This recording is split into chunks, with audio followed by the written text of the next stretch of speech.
harqaan kan dharka lagu tolo harqaan kale waqooyi wuxuu u yaqaanaan dawaar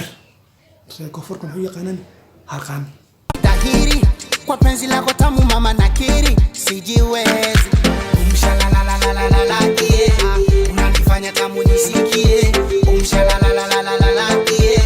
mpaka chini we wangu mie umshalala. Warahmatullahi wabarakatuh dhamaan asxaabta meel badan oo jirtaan kusoo dhawaada channelkayga. fadlan hada channelka cusub subscribe saar aad u maasan tahay. maanta waxaan idinhayaa barnaamijkii lahjad saaxiibayaal saad u ogtihiin barnaamijkii lahjad maanta waxaa idin soo jeedinaya aniga keligii ma jiro mataankayga kale waa keligii marka insha Allah horta Soomaalidu waxay u kala baxdaa Soomaali waxa weeyaan reer waqooyiga reer koonfur oo reer xamarka ah iyo Djibouti Puntland kilka shanaad Soomaali galbeed laakiin adin waxay hayaan waxaan kala doonaa insha Allah lahjada reer waqooyiga iyo xamarka baat 20 waxaan ku soo qaadanay afar eray oo kala duwan yihiin reer xamarka iyo reer waqooyiga iyo reer koonfurka reer waqooyiga. marka maanta waxaan sheegi doonaa insha Allah adigu duwaad dhowr eray 12 eray dhowr 12 eray aan sheegi rabaa ay kala duwan yihiin insha Allah marka daawasho wacan. Okay barnaamijka tan ku bilaawno iminka hadii la dhaho kaleeto reer koonfureedka hadda marka ay soo kaleeto ebelow hadda iimow waqooyi ay waxay yiraahdaan iminka iyo hadda waa isku mid Soomaali ahaan waa Soomaali laakiin wuxuu kala duwan yahay isticmaalkeeda lahjada waqooyiga waxaan waa eradan dhamaantood waa Soomaali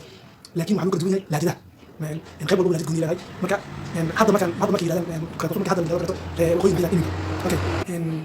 marka aad leedahay oo kaleeto reer koonfur markii leeyahay kaleeto meeshan ebelow meeshas igu imoo meeshan igu imoo kaleeto reer waqooyi waxay yiraahdaan xaggan igu imoo okay tan saddexaad gudubno reer koonfurka markii dhan hadda gabdho oo kaleeto reer waqooyi waxa la hablo in marka leedahay oo kaleeto wiilasha oo kaleeto markii reer koonfur leeyihiin reer waqooyi waxay yiraahdaan inamada wiilasha inamada waa isku wada mid laakiin waxay kala duwan yihiin lahjadna waxa weeye dadka deegaankooda kala duwan waa kaas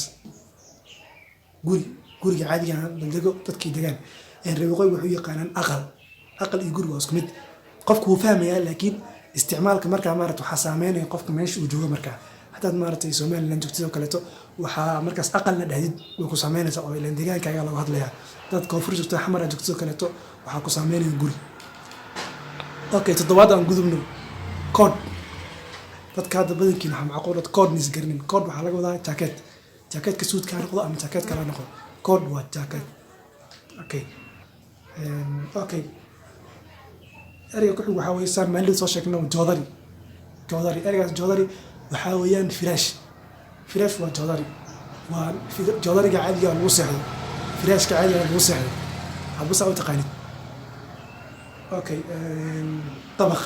dabaqan caadiga guriga saaran dabaq reer waqooyi wuxuu u yaqaanaan fooq iyo waa isku mid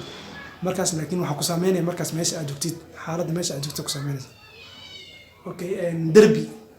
derbi caadiga kan oo kaleeto derbi waxaa la yiraahdaa gidaar reer waqooyi wuxuu yaqaanaan gidaar aad ugu maasanta daashada muuqaalkan baat 2geeda weeyaan laakiin insha Allah baat 3 baat 4 qaybtooda soo qaadanay qaybta baad maanta qaadanay insha Allah qaybta saddexaad iyo qaybta afraad insha Allah inay imaan doonaan aad iyo aad u maasantahay fadlan hadii tahay kanaalka markuu horeysay aad soo booqtid subscribe share like comment la wadaaga asxaabta aad u maasantahay waxaan ku dhahay asxaabtaada la wadaag insha Allah kanaalka waxaad keli doontaa wax badan oo ku anfaca waa maasantahay.